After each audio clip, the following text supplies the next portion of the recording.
1. Julia Torgrimsen. It didn't happen the way you think it did. That's the first thing I want on the record. I know it won't make a difference. I've been in this seat before, but I wanted to say it anyway. And yes, I'm aware that this isn't how it looks. It's just about the oldest cliché in the book. I'm aware that you have a trail of bodies and the only thing that connects all of them is me. I'm aware of Occam's razor. But when you know the whole world is going to declare you guilty, the only thing you can cling on to is your own innocence. If you let that go, you have nothing left. I was lying in bed when it started, when they knocked on my door. I wasn't sleeping. I don't really do that anymore, not properly anyway. Sometimes I nap in front of the TV or I sit down in the shower with the water rushing over my head and my eyes close for a bit. But a night's sleep, in a bed, that belongs to a different life. I was watching letters burn.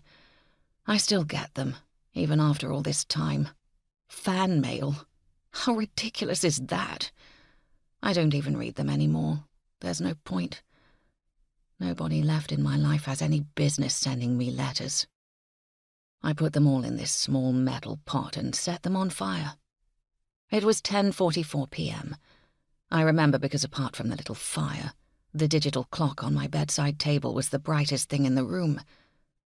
The knock came again, louder and more insistent, and I lugged myself to my feet.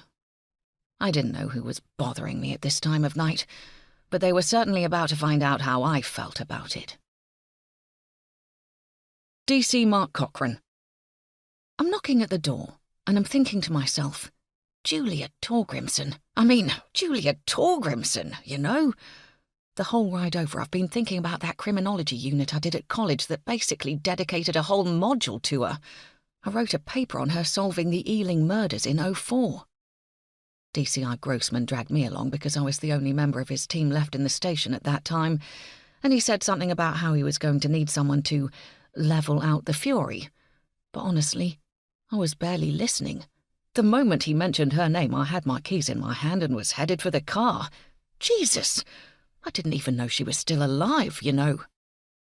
I was staying late, getting paperwork done so I didn't drown in it tomorrow.